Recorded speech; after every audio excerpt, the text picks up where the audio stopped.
I'm an economist, trained actually as an econometrician. So I spend a lot of my time on the sort of applied economics front across labour economics, health economics, fiscal policy, and mostly I work with large-scale surveys, analysing them with standard software tools and trying to make useful inference out of the data sets, which are many and varied now. Yes, indeed. And I'm a broadly based qualitative social scientist. I started my training in anthropology, and I've increasingly moved into more applied areas of sociology and social policy.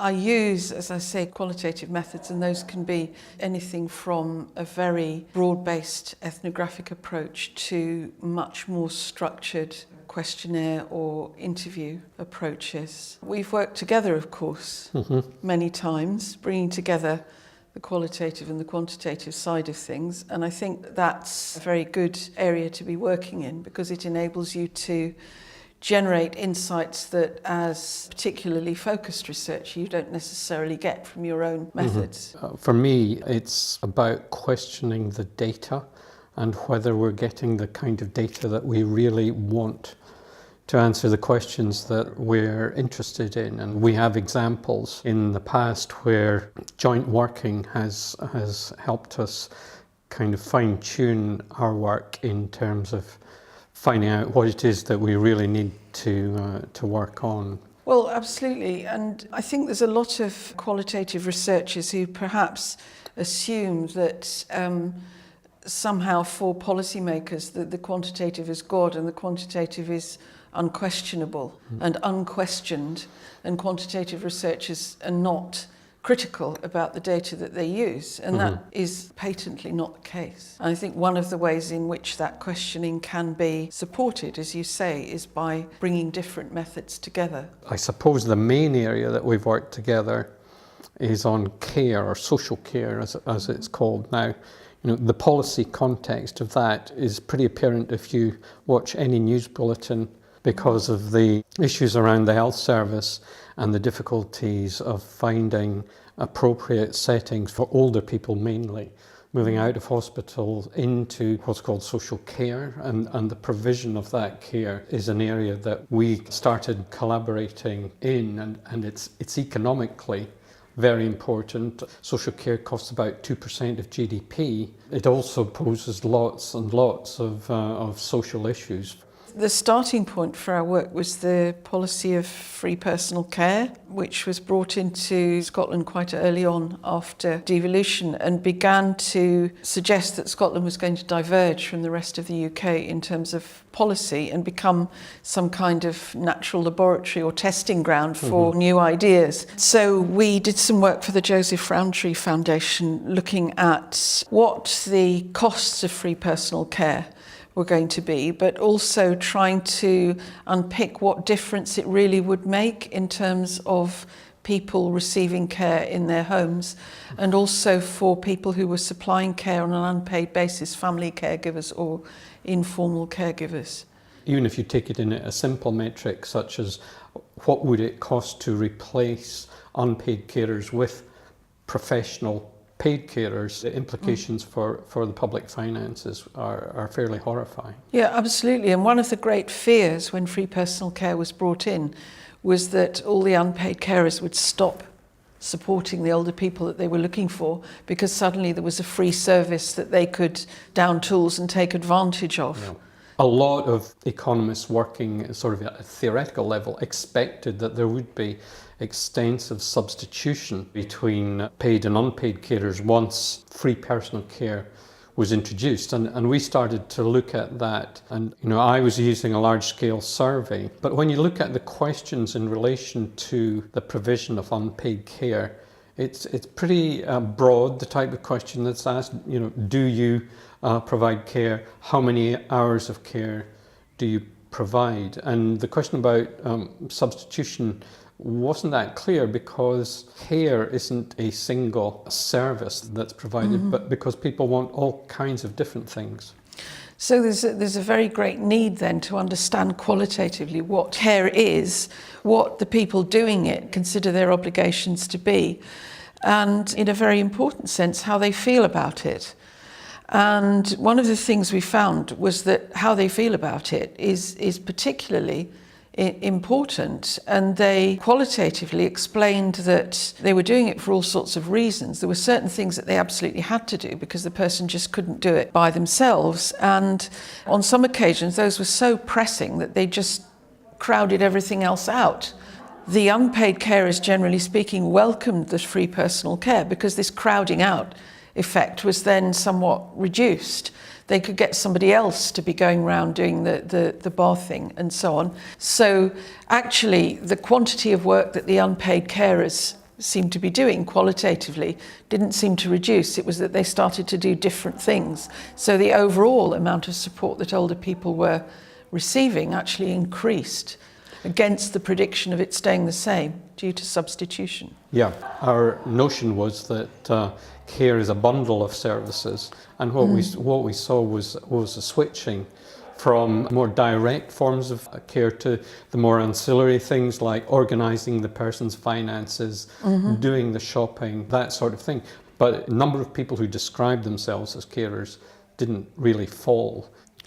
And it's actually very difficult to grasp this from the quantitative data sets available. And we felt that there was a need to actually better inform what the quantitative data collectors were doing by reviewing what kinds of questions would be the most useful to ask. In terms of these regular surveys of households which are done, which we rely on for a whole range of statistics that appear regularly in the news, things like unemployment, inflation rate, all of these are actually in one way or another dependent on sets of questions that are asked of individuals on a regular basis. And I think economists in particular are guilty of not really looking into the way that these data are collected, what the pitfalls are, and the ways in which they're aggregated up. You know, they direct policy in all kinds of different ways.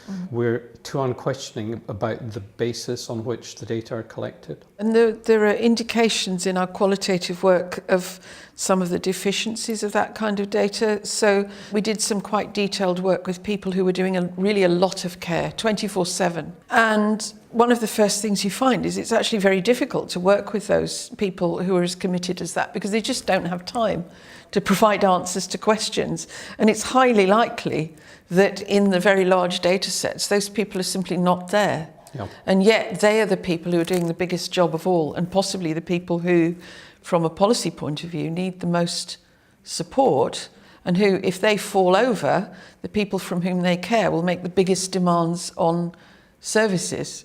To my mind, that alone is an argument for looking at these things more qualitatively and trying to increase the sensitivity of survey questions.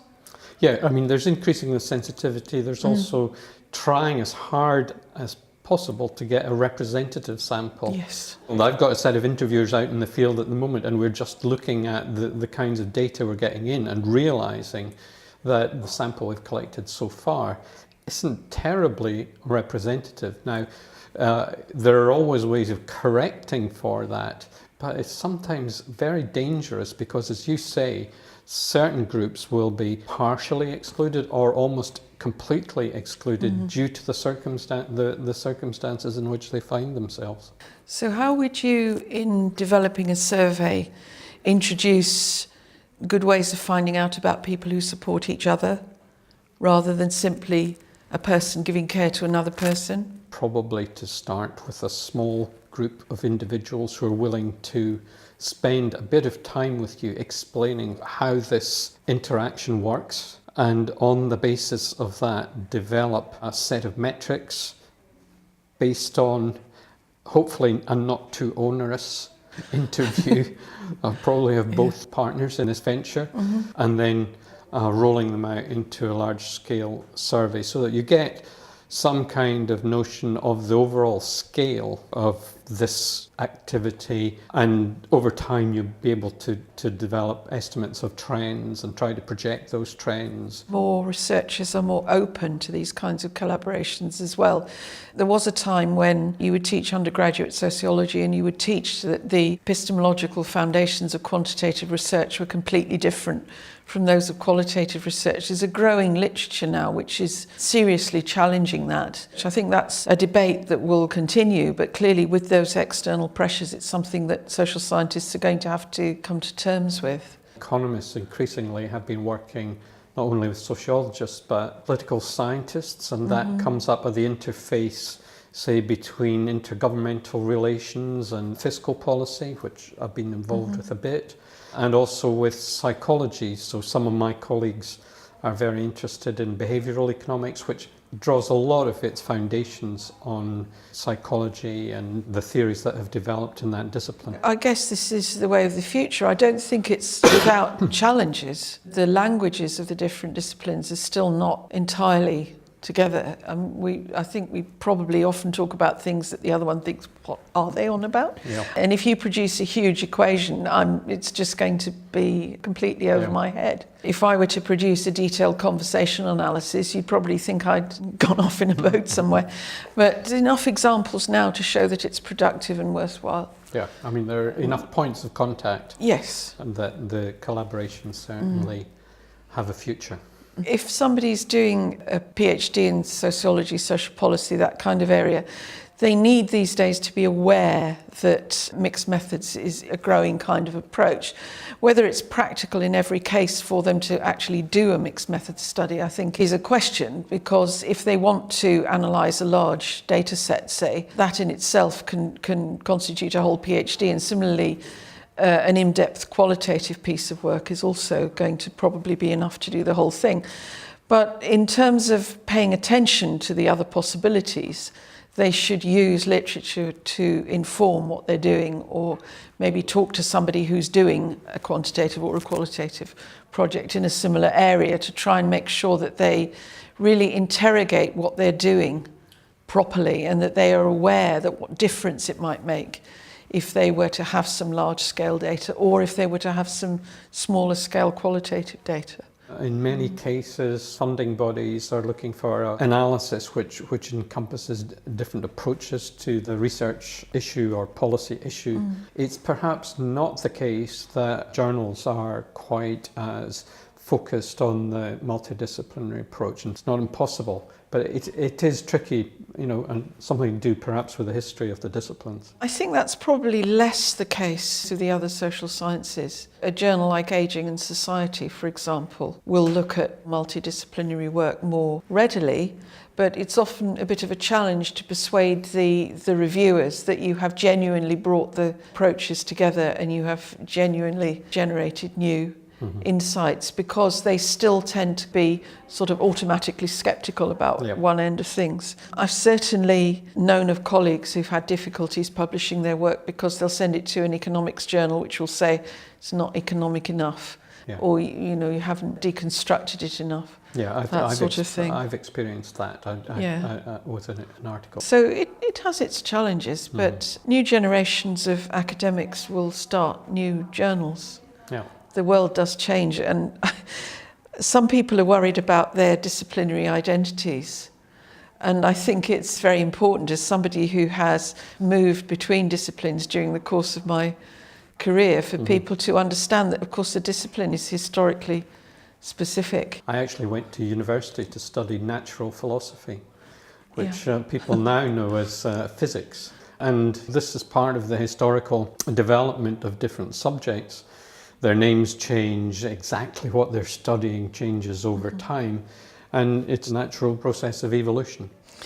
And of course, the increasing focus on mixed methods is part of the evolution of methods themselves. We can do things now that we couldn't do a very short time ago, such as use visual methods. We can collect giant data sets that were simply not possible. On the more qualitative side, we can use visual methods. We can analyse visual material in ways that we couldn't do. Or we can collect data on social networks, and we can get computers to analyse those in very subtle ways. I remember in my PhD I had a beautiful drawing of a number of social networks done with a stencil. I really think that mixed methods is something that's going to grow and develop and go in directions that we can't predict at all.